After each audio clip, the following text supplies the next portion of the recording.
Hello बच्चों, let's see this question.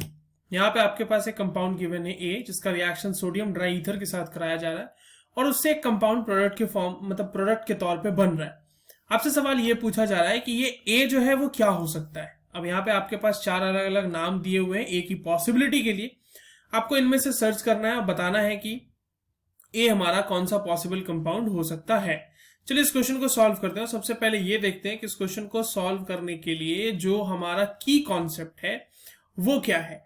अगर हम की कॉन्सेप्ट की बात करें तो बच्चों ये क्वेश्चन सीधा सीधा वुर्ज रिएक्शन से है। वुर्ज रिएक्शन जो होता है वो एक method of preparation of alkane है। उस रिएक्शन से हम जो है ना अल्केन को प्रिपेयर करते हैं, तो it is a method for preparation of alkane. पहली बात तो ये। दूसरी चीज आप ये समझे कि Wurtz reaction is a coupling reaction. What is the meaning of coupling reaction? यहाँ पे बच्चों देखो क्या होता है कि दो अलग अलग मॉलिक्यूल्स के अलग अलग फ्रैगमेंट्स आपस में जुड़ के एक तीसरा प्रोडक्ट बना देते हैं, that is called as coupling reaction. ठीक है, अब देखिए कपलिंग रिएक्शन होगी तो जो रिएजेंट यूज होता है ना उर्ज रिएक्शन में वो होता है सोडियम ड्राई ईथर। यानी कि हमारे पास जो गिवन रिएजेंट है क्वेश्चन में वो भी तो सोडियम ड्राई ईथर ही है, तो यानी ये वर्ज रिएक्शन तो है फॉर श्योर। अब देखिए इसका मैं जनरल जो है ना एक रिएक्शन लिख देता हूं उस रिएक्शन का, कि आपके पास क्या है। मान लो कि चलो पहले पेन का कलर चेंज कर लेते हैं, उसके बाद देखो यहाँ पे मान लो अल्काइल हैलाइड है। अब एक चीज याद रखना, उस रिएक्शन के लिए हमेशा जो स्टार्टिंग मटेरियल होगा जो हमें रिएक्टेंट के तौर पे चाहिए एल्केन प्रिपेयर करने के लिए वो होना चाहिए अल्काइल हैलाइड। अब अल्काइल हैलाइड का रिएक्शन जो है हमने करा दिया सोडियम के साथ in presence of dry ether. दो होने चाहिए ऐसे अल्काइल हैलाइड आपके पास, दो। ठीक है, दो अल्काइल हैलाइड है, एक दोनों सेम ही अल्काइल हैलाइड है, बस मैंने एक को जो है एक्स पहले लिख दिया, आर बाद में लिखा है, और आप इसका रिएक्शन करा रहे हैं ड्राई ईथर के प्रेजेंस में। ठीक है, अब देखो बच्चों होता क्या है यहाँ पे कि जो Na है वो x के साथ मिलके NaX बना देता है। ये इस तरीके से निकल गया यहाँ पर से, दोनों साइड से ऐसे ऐसे निकल गए, दोनों से दो NaX माने ये सोडियम होगा 2, तो 2 NaX बन गया।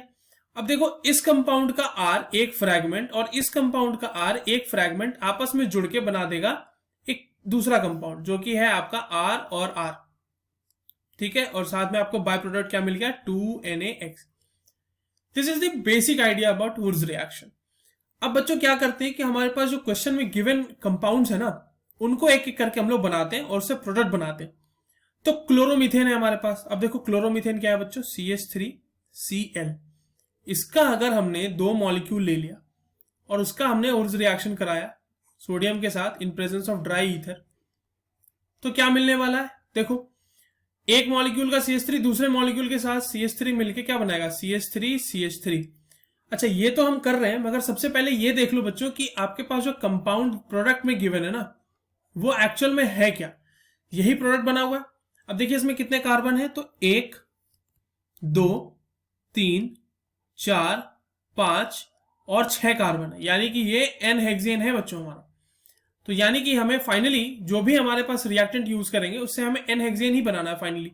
अब देखो ये क्या बन गया बच्चों, इथेन बन गया, और साथ में तो 2NaCl बनेगा ही बनेगा। ठीक है, रहने दो, इथेन हो गया, आंसर गलत हो गया, यानी ये तो हमारा नहीं हो सकता। बी पे आते हैं।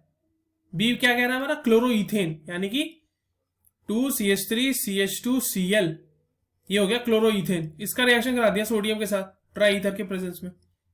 अब इसमें क्या होगा, देखो इस तरफ से इथाइल ग्रुप और उस तरफ से इथाइल ग्रुप, दोनों का इथाइल ग्रुप, दो मॉलिक्यूल है ना तो उसके दोनों के इथाइल ग्रुप आपस में जुड़ जाएंगे, तो CH3 CH2 CH2 CH3, ये क्या हो गया, दिस इज N ब्यूटेन, और साथ में 2NaCl तो बनेगा ही बनेगा, तो ये हो गया आपका N ब्यूटेन। क्या ये भी आंसर है क्या हमारा? नहीं, हमें तो NHCN चाहिए, बी भी नहीं हो सकता।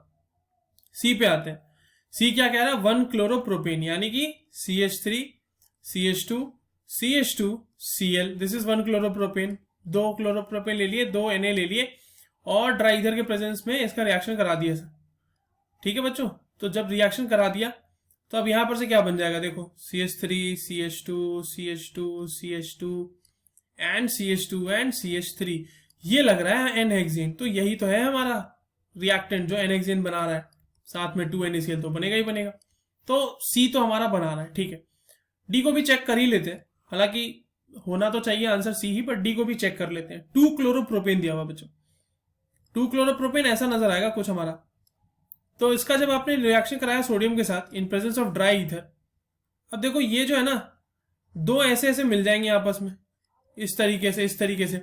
अब ये क्या हो जाएगा, ये हो जाएगा 1 2 3 4, 2 3 डाई मिथाइल, 2 3 डाई मिथाइल, क्योंकि दोनों पे 2 और 3 पे डाई मिथाइल का सब्सटीट्यूशन है, मिथाइल का सब्सटीट्यूशन है बेसिकली।